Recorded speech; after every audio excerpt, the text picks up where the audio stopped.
Un apasionado por Dios reconoce la importancia de estudiar, meditar y vivir conforme a la palabra de Dios para mantener su vida en victoria. Te damos la bienvenida a nuestro estudio bíblico. Somos Pasión por su presencia. Bienvenidos.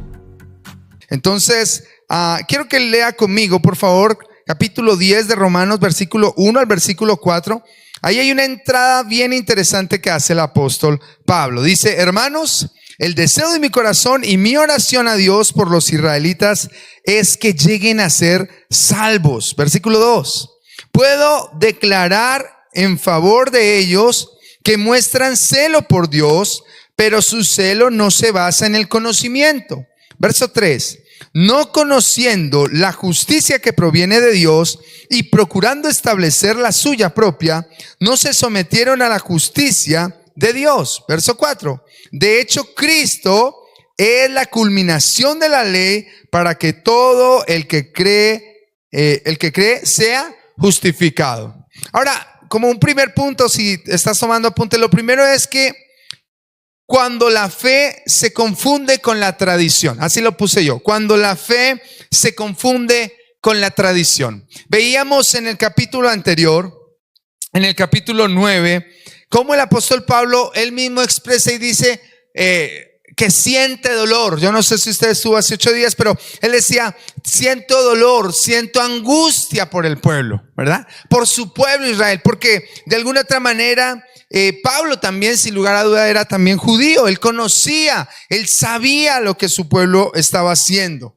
Y él siente dolor, y cuando aquí empieza nuevamente el apóstol Pablo lo hace mostrando ese amor en el versículo donde dice: el deseo de mi corazón y mi oración por Dios. Como vemos, Pablo está intercediendo de alguna otra manera por su pueblo. Ahora, fíjense un detalle bien interesante aquí, y es que cuando Pablo está intercediendo, no está negando una realidad. Ojo con eso. Porque a veces pensamos que interceder es sencillamente olvidar lo que está pasando y empezar a declarar o pedir por lo que se quiere. Y no, él es consciente de la situación. En el capítulo anterior, él dice su dolor, expresa su dolor, porque sabe que Israel estaba convencido de que a punta de leyes o a punta de los mandamientos que Dios le había dado a Moisés llegarían a ser salvos. Pero no. Ahí, si usted leyó el versículo 4, dice al final que Cristo es la culminación de la ley. O sea, ellos estaban haciendo cosas en vano, ¿sí?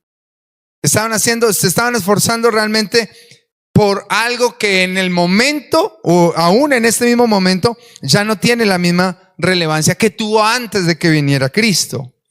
Hoy en día, y cuando yo estaba estudiando este pasaje y meditaba en el pasaje, me llamaba la atención, es que hoy en día muchos aún católicos mantienen el mismo celo. ¿Cuántos saben que hay católicos, buenos católicos? Sí, hay católicos. Ahora, no hablo de buenas, no solo de buenas personas, sino que siguen sus tradiciones al pie de la letra. Hay algunos católicos que son así, ¿sí? Ahora, ojo con esto, yo no estoy diciendo que ellos sean salvos o algo. No. Ellos mantienen su celo por la fe que les enseñaron. De hecho, no sé si a usted le ha pasado, pero uno se encuentra a veces con algunas personas que dicen: no, yo no voy a traicionar la fe de mi familia. Así ellos no sepan ni siquiera si lo que están haciendo sea bueno o sea malo. A eso, por eso digo que reflexionaba y pensaba en este pasaje y pensaba mucho en eso. Hay mucho católico que mantiene ese celo por las cosas de Dios a su manera, rezan, hacen todos los rosarios habidos y por haber, y ellos en su ignorancia, y lo digo con todo el respeto, pero dentro de su ignorancia ellos creen que con eso están haciendo mucho, ¿sí? Al punto de algo que es muy controversial a veces a nosotros como cristianos y específicamente como pastores, que pedimos ofrendas, que pedimos diezmo, pero ellos no se han dado cuenta que para bautizarlo le cobran, para casarle le cobran, o sea, todo lo que ellos hacen le cobran, y ni siquiera usted se muere en paz, porque para eso ellos están convencidos de que si hacen X cantidad de misas, que también que se las cobran. Entonces yo decía: uy, terrible. Pero ellos, dentro de su forma, y más que forma, dentro de su tradición, ellos están convencidos de que están haciendo algo para Dios. Ahora, lo interesante es eso. Lo que estorba al fundamento de la fe muchas veces es nuestra tradicional, el tradicionalismo, sin entendimiento. Si usted se fija ahí en el pasaje, dice, al final del versículo 2, dice, pero su celo no se basa en ¿qué? En el conocimiento. O sea, si todo lo hacen, todo lo hacen. Si así lo hacía mi abuelita, así lo tengo que hacer yo. Y muchos de ellos están así como estaban esos judíos y como algunos de los judíos hoy en día también están. Ahora, en el versículo 4, realmente es algo que derrumba, desmorona, ¿cómo se diría?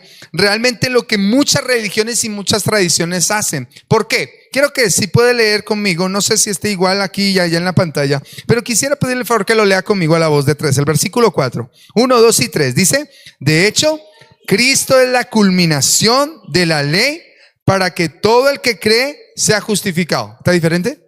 Ok, bien. Ahora, es interesante. Cristo es la culminación ¿de qué? De la ley. Si tú estás siguiendo algún tradicionalismo sencillamente para alcanzar tu salvación, déjame decirte, estamos mal. Estamos lejos, estamos quizás como desviados del camino porque Cristo es la culminación. ¿Tú por qué estás en este lugar? ¿Porque es miércoles? No, porque tengo un compromiso con Cristo, ¿sí? Porque amo a Cristo. O sea, todo. Cantamos. ¿Por qué cantamos? Hay muchas personas que de pronto aún piensan eso. ¿Por qué cantamos? ¿Por hacer un ambiente bonito y ya? No, porque nuestra alabanza tiene que ir centrada o dirigida en Dios, en Cristo. Amén. Él es la culminación de todo lo que hacemos. Y sin Él, nada de lo que hagamos tendría sentido. Fíjese cómo el apóstol Pablo nos presenta esa parte. Hay muchos que pueden aún, déjeme decirlo, y les digo la verdad, lo reflexionaba y lo pensaba. Muchos aún cristianos todavía tienen en su mente que si hacen ciertas cosas van a ser salvos, van a ser mejores cristianos.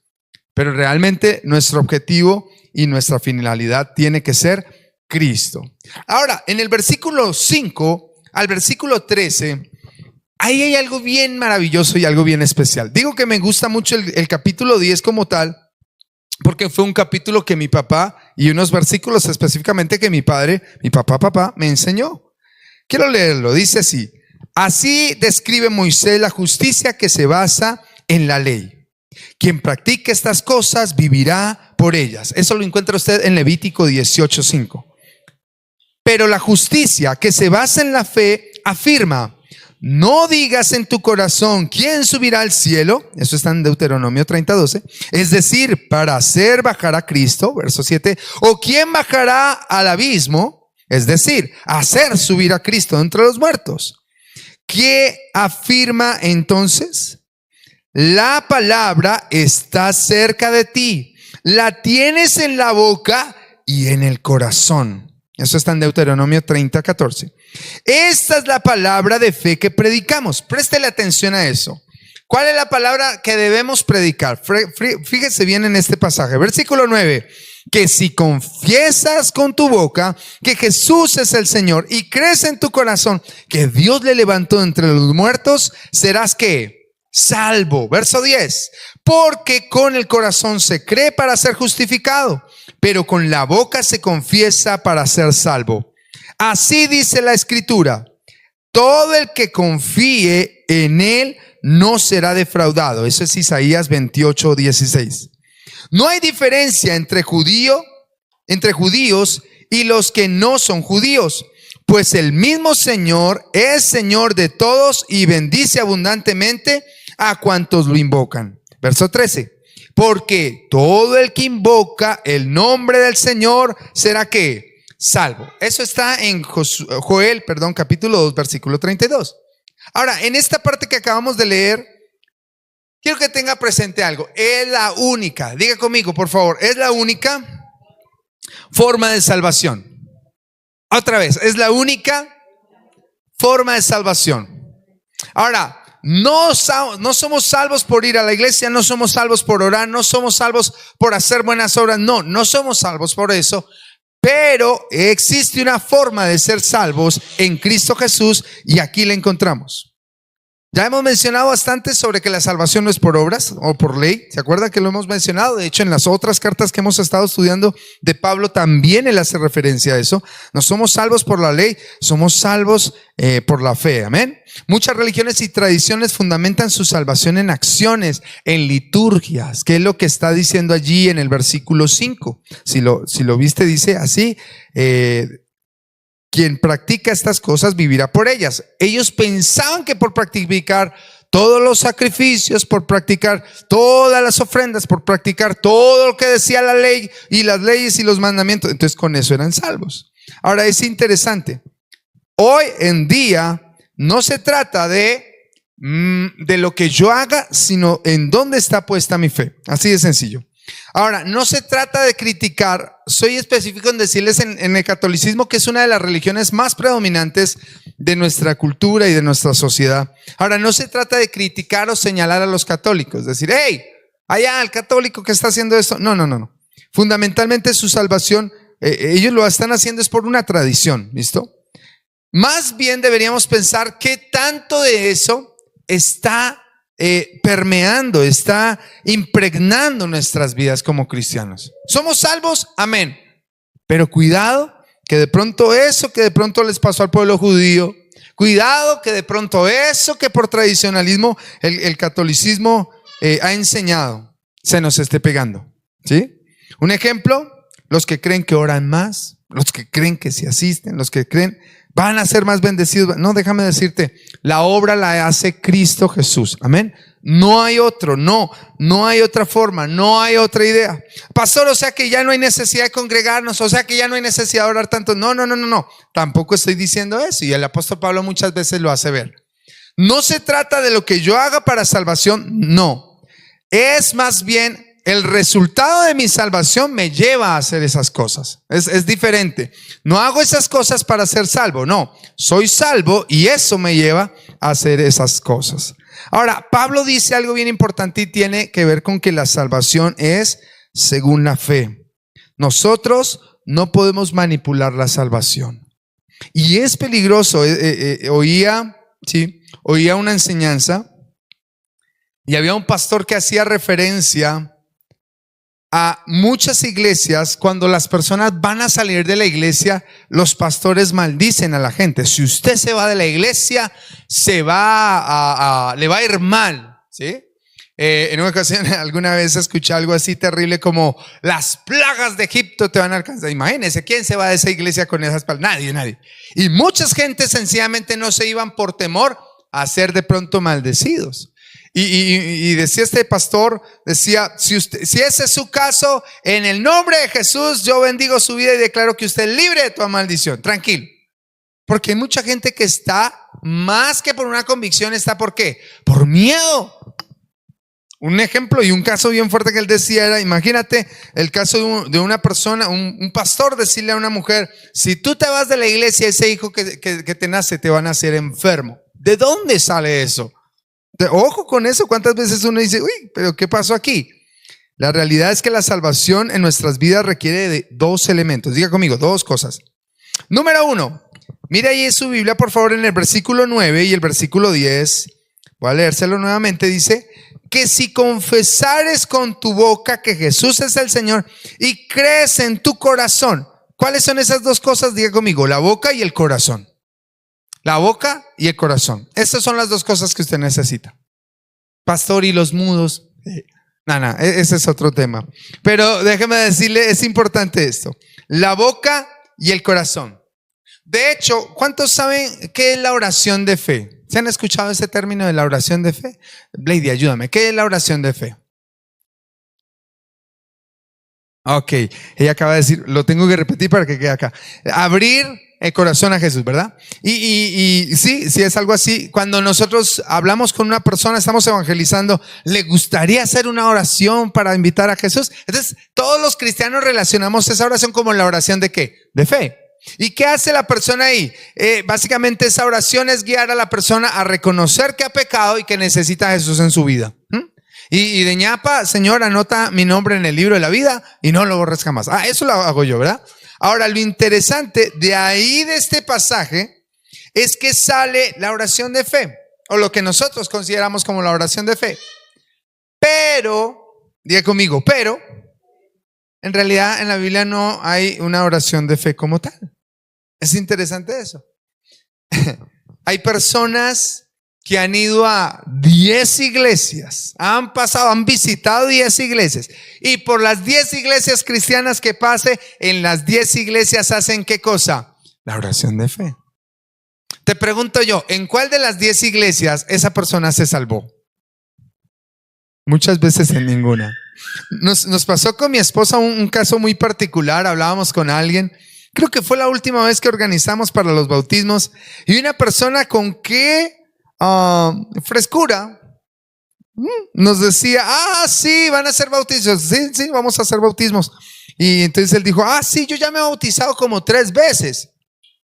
Y una de esas fue porque tuve que acompañar a un grupo de personas y el pastor dijo: usted no se ha bautizado, venga, lo bautiza. Y que me bautizó de una vez. Y yo dije: ¿en serio?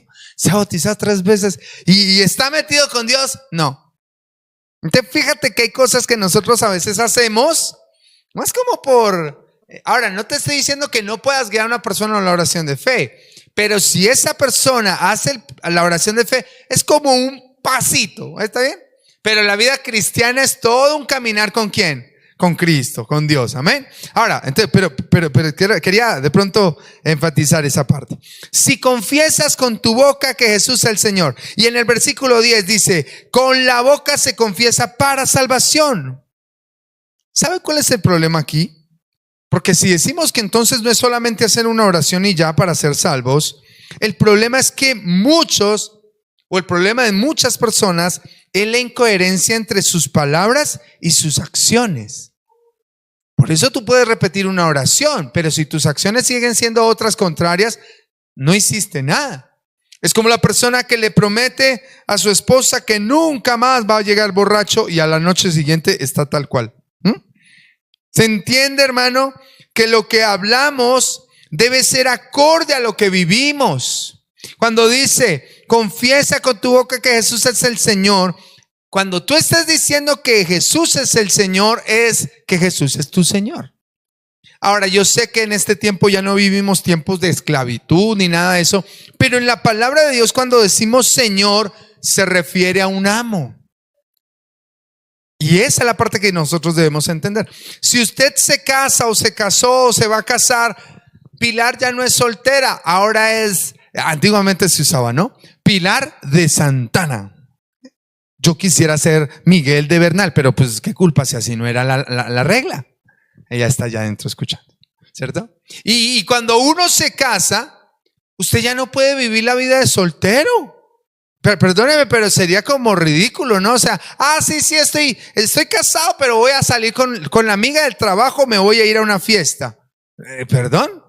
¿Me entiende, verdad? Esa parte. Lo mismo ocurre con nosotros. Si el Señor es el Señor de nuestras vidas, ¿qué es lo que hay que hacer? Obedézcalo. Obedézcalo. Si usted dice que Jesús es el Señor, es el primer ingrediente para su salvación. Jesucristo es el Señor de mi vida. Gloria a Dios por eso. Ahora que se note que Él sea el Señor de nuestras vidas. O si no, de nada nos serviría. El segundo ingrediente dice que, antes de pasar, perdón, hay un pasaje que me llama la atención también. Lucas capítulo 6, versículo 46. Hay un pasaje que es ese, donde Jesús hace un reclamo bien serio. Dice: ¿por qué me llamáis Señor, Señor, y no haces qué? Lo que yo les digo, yo te digo. Es interesante. ¿Cuántos aman al Señor? Amén. ¿Cuántos? Amén. Pero al momento de que Dios te diga: hey, necesito que hagas esto, muchas veces ahí sí no gritamos amén. Necesito que abandones esto, ahí sí no gritamos muchas veces amén. Y pensamos que somos salvos porque venimos a la iglesia, porque cantamos muy bonito, pero en realidad tiene que haber una coherencia entre lo que tú hablas y lo que tú estás haciendo. Las convicciones es más que un simple conocimiento. Las convicciones es más que un simple conocimiento. Mire esto. Usted puede tener convicciones y seguir viviendo como si nada, ¿sí? Es como que tú tienes hambre, sabes cómo se hace un arroz, quizás hasta tienes los ingredientes allí en la alacena, pero si tú no los preparas, seguirás teniendo ¿qué? Hambre. Así de sencillo. Ahora, lo mismo pasa. Las convicciones es mucho más fuerte que un conocimiento. Las convicciones es aquello que te mueve a vivir o a la forma. Las convicciones son aquellas cosas que dirigen o estructuran tu vida. Sarita, ¿uno se puede robar un borrador o no se puede robar un borrador? ¿Qué sí se puede robar uno? Dime algo que uno sí se puede robar. Nada. No, ¿cierto? Ella está pensando, no, nada. ¿Cierto? No me puedo robar nada. Yo me imagino a Sarita está pensando, ay Dios mío, ¿qué le digo yo al pastor? ¿Qué me puedo robar? No, sencillamente ella ya sabe que no debe ¿qué? Robar. Tú no te levantas un día diciendo, ay Dios mío, ¿será que hoy digo groserías o no digo groserías? No. Se supone que tú ya empiezas a tener una convicción. Ahí es donde nosotros nos damos cuenta de la importancia. ¿Y por qué hablo de convicción, hermano? Porque resulta que las convicciones no están tanto aquí. Escuche esto, las convicciones no están solo aquí, sus convicciones también están ¿dónde? En el corazón, ¿sí? Así es de especial las convicciones. Cuando mi convicción está aquí, se convierte en un conocimiento y el mero conocimiento en sí muchas veces no sirve de nada. Una convicción nos mueve de manera impresionante. Dice el versículo 9 en la segunda parte: crees en tu corazón que Dios le levantó de entre los muertos, serás salvo. Ya sabes que lo que tú hablas está relacionado con lo que tú en la forma de actuar. Pero dice que lo que yo creo en mi corazón, Jesús no es un Jesús muerto.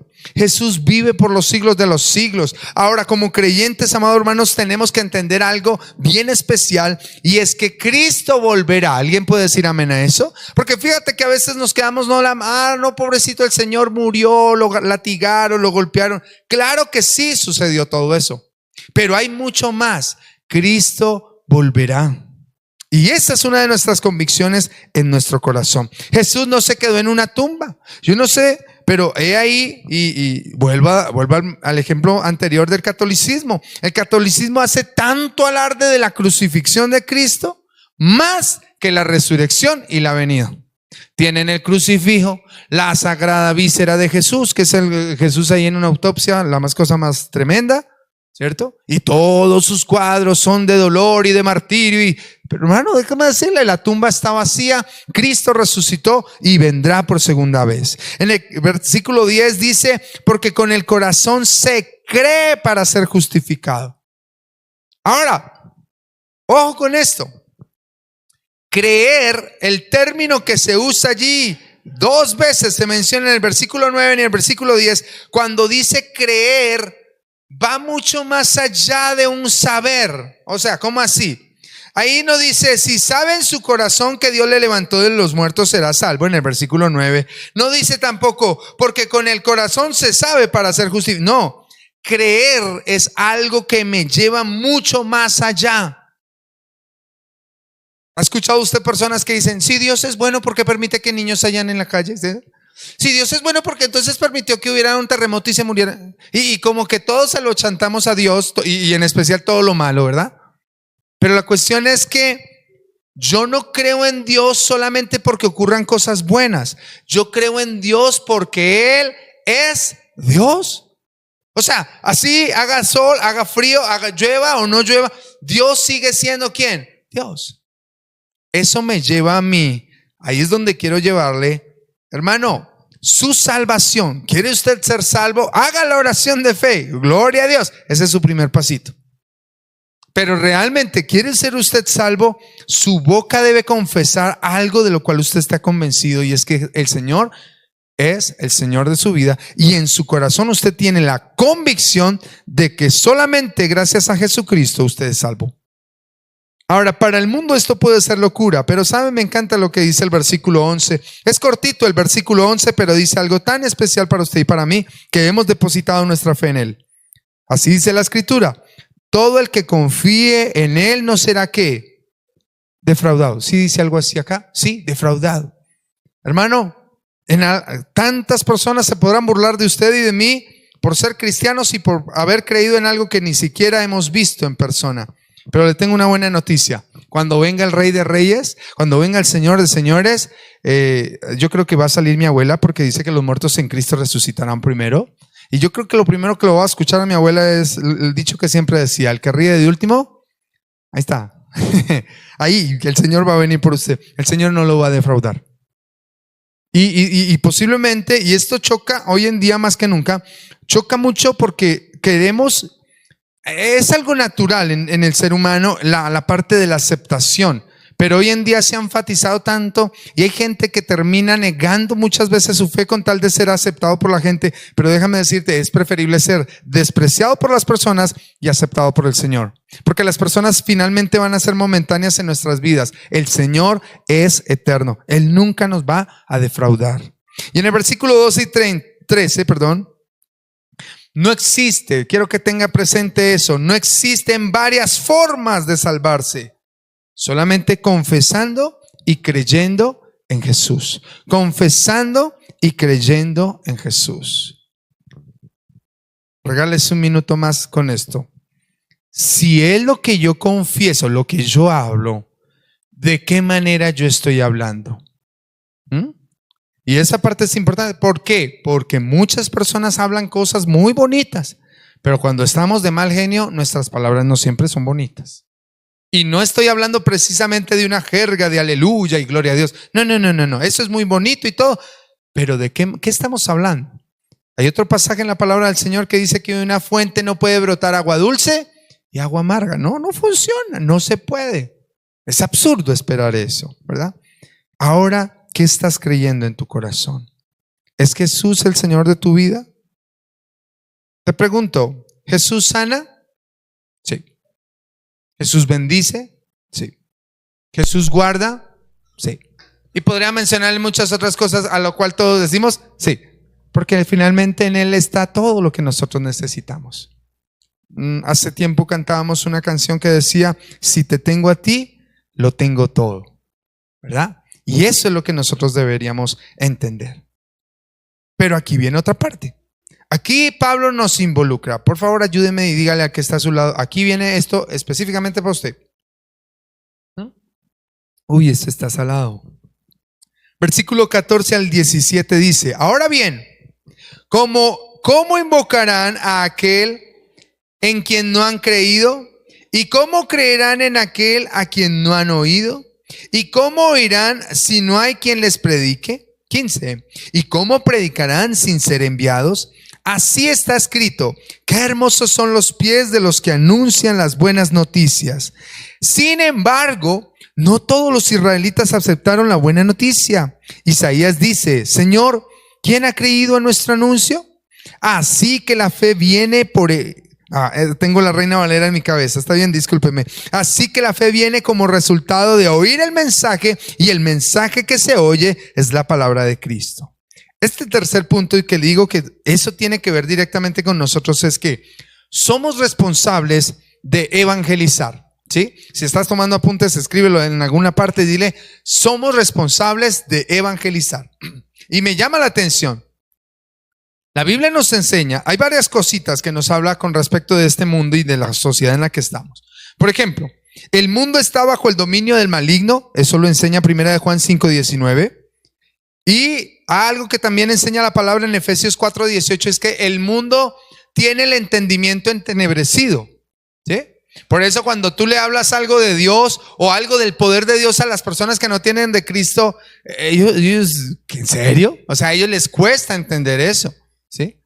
Les cuesta aún creer, en serio Dios me ama, pero pues, si soy bien malo, ¿cómo me va a amar? Es porque ellos no me pueden entender. Ahora, ¿cómo pretendemos, si usted me entiende eso, si el mundo está bajo el dominio del enemigo, si su entendimiento está velado, ¿cómo pretendemos que por instinto o inercia ellos sean salvados? O sea, de alguna u otra manera, o modo, usted y yo conocimos de Cristo gracias a algo o a alguien. O sea, alguien tuvo que acercarnos y decirnos: oye, Miguel, tú necesitas a Cristo. Y creo yo en mi corazón, y lo he visto en muchas vidas, existen muchas maneras como Dios llega a golpear a la puerta del corazón de una persona. Aún, escúchame bien, porque hay aquí padres cristianos, aún nuestros hijos necesitan conocer a Cristo, porque ellos también necesitan de la salvación. ¿Cómo pretendemos que por instinto, Señor, trae las personas? Está bonito orar así, y oramos muchas veces, Señor, trae las gentes, trae las familias. Pero hermano, si es una persona que está bajo el dominio del enemigo, ¿usted cree que el diablo va a decir, no, hoy es domingo, lo voy a dejar ir a la iglesia porque este es más terrible que yo? No, nunca va a pasar eso. Entonces mire lo que enseña, ¿sí? ¿Cómo va a hacer esta parte? Versículo 14 y 15 nos da esa parte. Los que hemos recibido la salvación de Cristo somos los llamados a compartir la salvación a los que están perdidos. Mira lo que dice ahora: ¿cómo invocarán a aquel en quien no han creído? No que no conozcan, no han creído. No habla de conocimiento. La gente celebra Navidad, la gente celebra Semana Santa. Lo que pasa es que no han creído. Y ahora dice la otra pregunta: ¿cómo creerán en aquel de quien no han oído? ¿Cómo oirán si no hay quien pero el que predica es el pastor, entonces quien debe evangelizar es él. No, predicar es compartir el mensaje de Cristo, así es sencillo. Que hayan personas que lo hagan aquí en una tarima con un micrófono, pero hermano, yo no salgo a la calle con un micrófono. Ay, qué pena, no puedo predicarte hoy del mensaje del Señor porque se me quedó el micrófono en la iglesia. Así no funciona. Yo tengo que ir a donde yo vaya, yo debo compartirles. Versículo 15: ¿y cómo predicarán sin ser enviados? Así está escrito, qué hermosos son los pies de los que anuncian las buenas noticias. Aquí hay algo bien importante.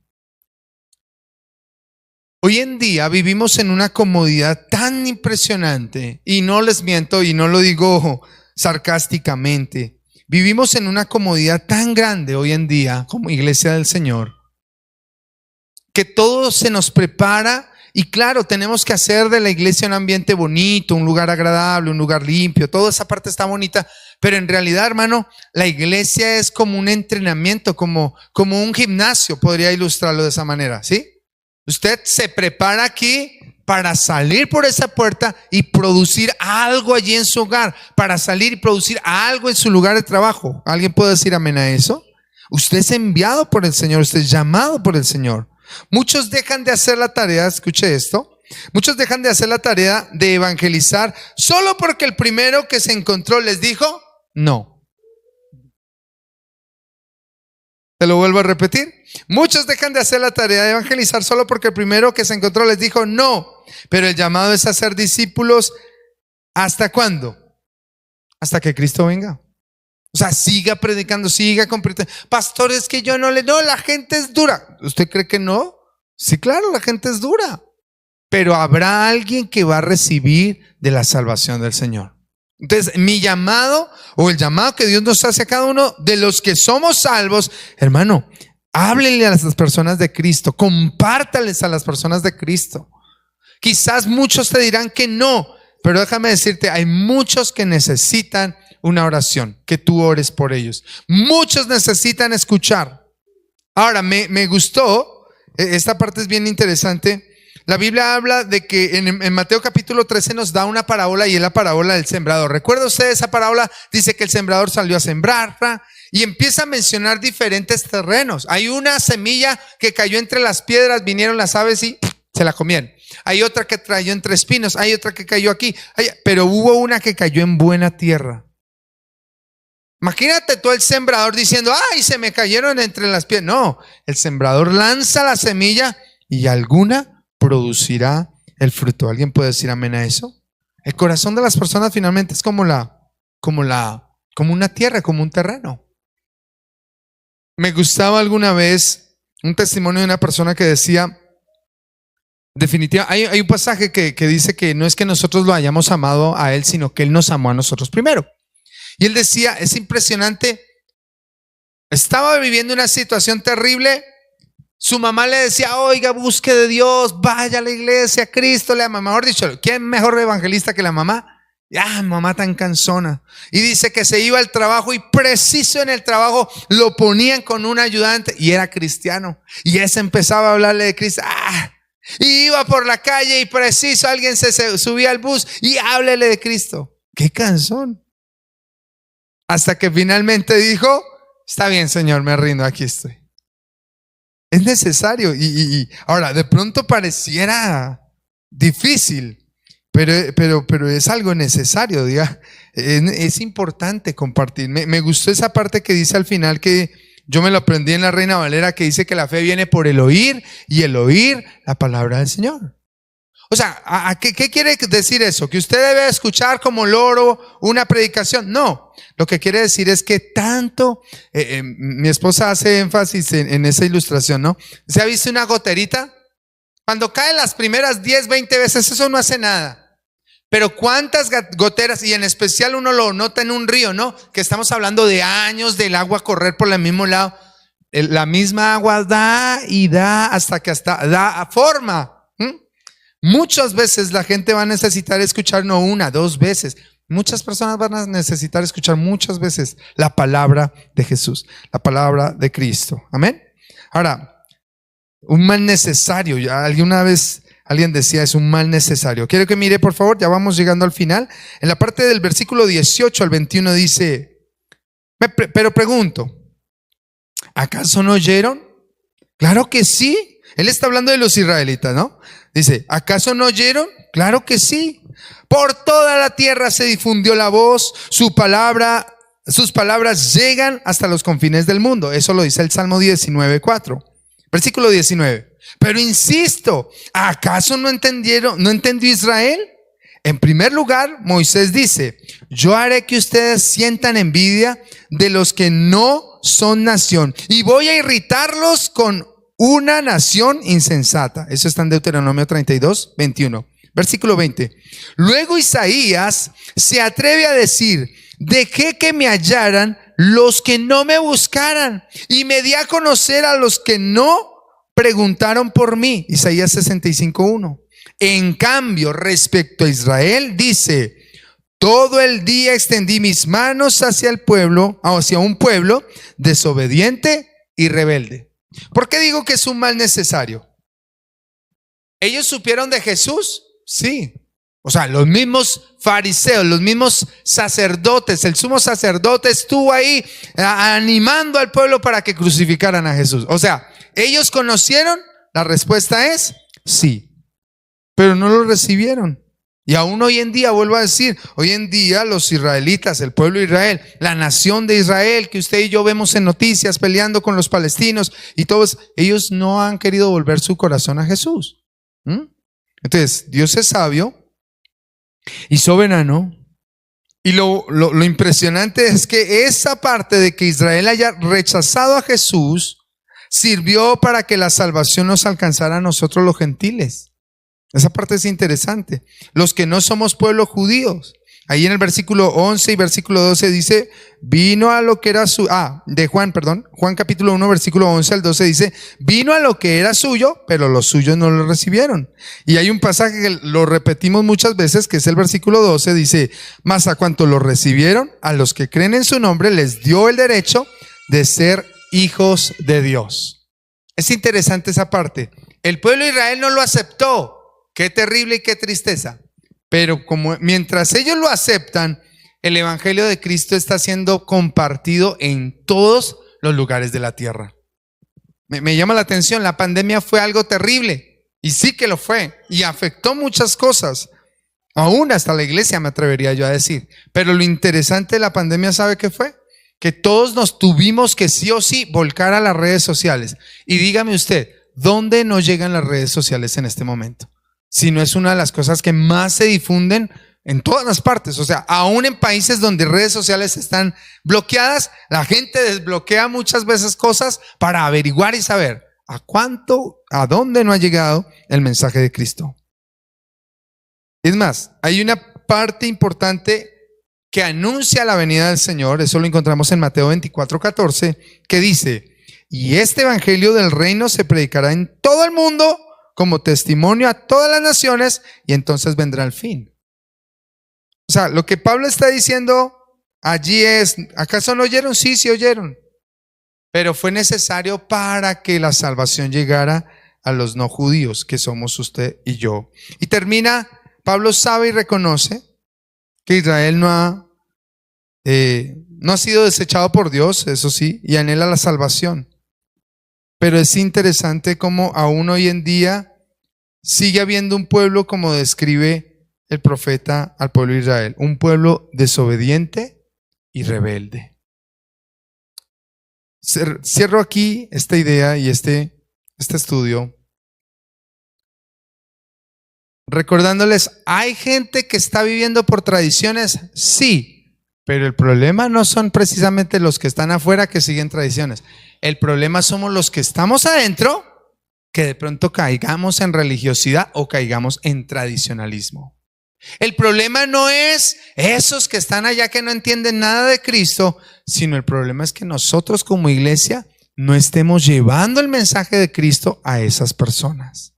El problema no está en que la palabra de Dios no sea efectiva hoy en día. No, el problema es que nosotros seamos como el pueblo de Israel, desobedientes y rebeldes.